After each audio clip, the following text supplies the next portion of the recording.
नमस्कार, मैं सत्यदेव चौधरी, राष्ट्रीय अध्यक्ष सत्य बहुमत पार्टी आज आपके सामने कोरोना महामारी के कारण देश में बेमौत मर रहे गरीबों के बारे में अपनी कुछ बातें रखने का प्रयास करूंगा। बहनों भाइयों, गठबंधन की भ्रष्ट राजनीति से बनी केंद्र या राज्यों की सरकारों ने कोरोना महामारी में गरीबों को बेमौत मरने के लिए विवश कर दिया। सरकारी व्यवस्था में कुप्रबंधन के जीते जागते अनेकों उदाहरणों में ऑक्सीजन के लिए हाहाकार, दवाइयों की कालाबाजारी, अस्पतालों की कमी हमने अपनी आंखों से देखी और कब तक देखेंगे समय बताएगा। कितनों का उपचार नहीं हो रहा, बिना गिनती के बेरोजगार हो गए, अनगिनत लोग पलायन कर रहे हैं, जीवित लोगों की तो दुर्दशा हो ही रही है। इसके अलावा जिनकी प्रतिदिन मृत्यु हो रही है उनका दाह संस्कार करने का भी उचित प्रबंधन नहीं हो रहा। धिक्कार है ऐसी सरकारों और धर्म के पाखंडी अंधभक्तों का जो कोरोना महामारी में अपनी ही बिरादरी के मृतकों का अंतिम संस्कार सम्मान पूर्वक होने का प्रबंध नहीं कर पाते। क्या इस सारे कुप्रबंधन के जिम्मेवार केवल गठबंधन की भ्रष्ट राजनीति के नेता और सरकारें नहीं हैं? गठबंधन की भ्रष्ट राजनीति करने वाले नेताओं ने तो बेशर्मी की सभी सीमाओं को लांघ दिया और उनके साथ देश के मीडिया ने भी गठबंधन की भ्रष्ट राजनीति का विरोध ना करके देशवासियों को सामने झूठ परोसने के सिवाय कुछ नहीं किया। साहस करके चंद पत्रकार सरकारों की असफलताओं के तथ्य लोगों के सामने रखने के प्रयास करते हैं, परंतु समाधान कैसे हो इस पर चर्चा नहीं करते। मीडिया यदि चाहे तो गठबंधन की भ्रष्ट राजनीति का विरोध करके सत्य बहुमत गठबंधन मुक्त राजनीतिक विकल्प की जानकारी देशवासियों को देने में सहायक बन सकते हैं। हमारे नेता कोरोना को वैश्विक महामारी बताकर अपनी जिम्मेवारी से पल्ला झाड़ने का प्रयास करते हैं, परंतु क्या हमारे नेता बता सकते हैं कि गठबंधन की भ्रष्ट राजनीति भी वैश्विक है, जिसके कारण कोरोना महामारी से निपटने के उचित प्रबंधन नहीं हो रहे? विश्व के किसी अन्य विकसित या विकासशील देश में गठबंधन की भ्रष्ट राजनीति का उदाहरण देखने को नहीं मिलता। फिर हमने गठबंधन की भ्रष्ट राजनीति को क्या कुप्रबंधन और भ्रष्टाचार के लिए गले में डाल रखी है? केवल जिम्मेवारी और जवाबदेही से बचकर गरीबों को लूटते रहना और कोरोना महामारी से मरने वालों की लाशों पर गठबंधन की भ्रष्ट राजनीति का खेल खेलते रहना ही इन नेताओं का एकमात्र लक्ष्य है। कोरोना महामारी एक प्राकृतिक आपदा के साथ गठबंधन की भ्रष्ट राजनीति के नेताओं द्वारा कुप्रबंधन का फल है। झूठे विकास के नाम पर हमने जितना प्रकृति का नाश कर दिया, उसी का परिणाम आज हम कोरोना महामारी के रूप में भोग रहे हैं।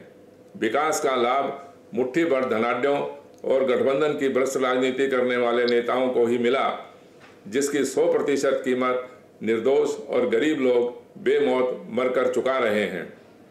कोरोना महामारी के उपचार में आधुनिक कंप्यूटर, वैज्ञानिक, डॉक्टर और तकनीक आदि धरी की धरी रह गई। विज्ञान और तकनीक की ताल ठोकने वालों की आंखों के सामने मानवता मर रही है। कोरोना मरीज को देखने के लिए पहले तो अंग्रेजी डॉक्टर उपलब्ध नहीं है।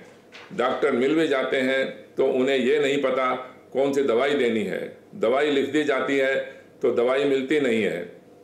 मिलती है तो दवाई नकली होने के साथ दवाइयों की कालाबाजारी से मूल्य 50 से 100 गुना अधिक होने के कारण अधिकतर साधारण मरीजों को दवाइयाँ उपलब्ध ही नहीं होती। गठबंधन की सरकारें आयुर्वेद चिकित्सा और औषधियों को लगभग समाप्त करके अंग्रेजी दवाइयों के षड्यंत्र और भंवर में फंसी हुई हैं। गठबंधन की भ्रष्ट राजनीतिक व्यवस्था में केवल झूठे विज्ञापन, अपराधियों का समर्थन, भ्रष्टाचार करके चुनावों में धन, शराब आदि बांटकर बहुमत के लिए जीते हुए सांसदों और विधायकों को खरीदकर जहां सरकार बनाई जाती हो, उस देश के मतदाताओं को भी शर्म आनी चाहिए जिन्होंने गठबंधन की भ्रष्ट राजनीति को मतदान और समर्थन देकर ऐसे नेताओं को चुना जो भ्रष्टाचार और दबंगी के सिवाय कुछ जानते ही नहीं। कोरोना महामारी में आने वाला समय कितना भयावह हो सकता है, सोचकर भी रोंगटे खड़े हो जाते हैं। गठबंधन के पाखंडी और ढोंगी नेताओं से कोरोना ही नहीं, किसी भी समस्या का समाधान होने वाला नहीं है। इसलिए मतदाताओं को अपनी गलतियों का प्रायश्चित करके गठबंधन के भ्रष्ट राजनीति के विकल्प में गठबंधन मुक्त राजनीति को अपना वोट और समर्थन देना चाहिए। कोरोना महामारी का अंत आयुर्वेद चिकित्सा से संभव है। हो सकता है आरंभ में कुछ अंग्रेजी दवाइयों की सहायता लेनी पड़े, उसके पश्चात अधिक प्राथमिकता आयुर्वेद चिकित्सा को देकर कोरोना महामारी सहित अधिकतर अन्य सभी रोगों का उपचार 100% आयुर्वेद चिकित्सा से संभव है। प्राकृतिक साधनों को हमें अपने बुजुर्गों से शिक्षा लेने के समान मानकर और अपने बच्चों की तरह प्यार करके अधिक से अधिक संरक्षण करना ही प्राकृतिक आपदाओं से बचने की एकमात्र विधि है। गठबंधन की भ्रष्ट राजनीति करने वाले और उनके समर्थकों के प्रति हमारी किसी प्रकार की सहानुभूति नहीं है। हम ऐसे घृणित लोगों को अलग थलग करके अपने देश और समाज को स्वस्थ, सुंदर और समृद्ध बनाएंगे। प्रजातंत्र को 100% से भी अधिक स्वीकार करके और प्रजातंत्र से सहमत होकर हमने सत्य बहुमत की राजनीति को जन्म दिया है। सत्य बहुमत की राजनीति को स्थापित करने के लिए सत्य बहुमत पार्टी गठबंधन मुक्त राजनीतिक विकल्प बनकर देश के प्रत्येक संसदीय और विधायक क्षेत्र में चुनाव में भाग लेने के लिए तैयार है। आप सभी से अपील है कि जिम्मेवार नागरिक और जागरूक मतदाता बनकर सत्य बहुमत पार्टी के सक्रिय कार्यकर्ता सदस्य बने और चुनाव में भाग लेने के लिए संपर्क करें। सत्य बहुमत की राजनीतिक व्यवस्था व्यक्तिगत आलोचनाओं में विश्वास नहीं रखती, बल्कि सत्य बहुमत की राजनीति कोरोना सहित सभी प्रकार की समस्याओं के समाधान की राजनीति है। सत्य बहुमत की राजनीति का परिवर्तन हम सबको समझकर और संगठित होकर मिलकर करना है। सत्य बहुमत की सरकार शिक्षा, स्वास्थ्य और सुरक्षा संबंधित सभी साधनों और संस्थानों का निजीकरण समाप्त करके सरकारी नियंत्रण में लेकर देश के सभी नागरिकों को निःशुल्क शिक्षा, स्वास्थ्य और सुरक्षा के अधिकार का आश्वासन देती है।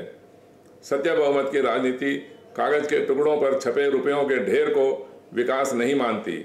सत्य बहुमत की राजनीतिक व्यवस्था विकास उसे मानती है जहां हवा और पानी साफ हो, बीमारी, बेरोजगारी ना हो, अपराध और गंदगी ना हो, सरकारी व्यवस्था न्यायप्रिय और लोकप्रिय हो, सच्चाई, ईमानदारी, मेहनत हो, जाति और धर्म का भेदभाव ना हो, प्यार, प्रेम, त्याग और सेवा की भावना हो, सच्चा लोकतंत्र हो आदि। धर्म के नाम पर राजनीति करने वाले पाखंडी और ढोंगी नेताओं के भरोसे ना बैठकर बिना समय बर्बाद किए आओ हम सब मिलकर संकल्प लें कि गठबंधन की भ्रष्ट राजनीति करने वाले नेताओं, उनके समर्थकों और मतदाताओं का बहिष्कार करके गठबंधन मुक्त सत्य बहुमत की राजनीति को स्थापित करें। सत्य बहुमत की राजनीति पर चर्चा करने के लिए आप कभी भी समय निश्चित करके मेरे से मिलने का कार्यक्रम बना सकते हैं। वीडियो देखकर लाइक, कमेंट, सब्सक्राइब और शेयर करें।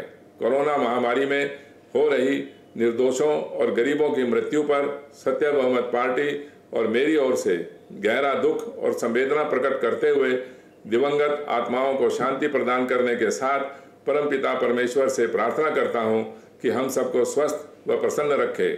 गठबंधन मुक्त सत्य बहुमत जिंदाबाद जिंदाबाद। धन्यवाद।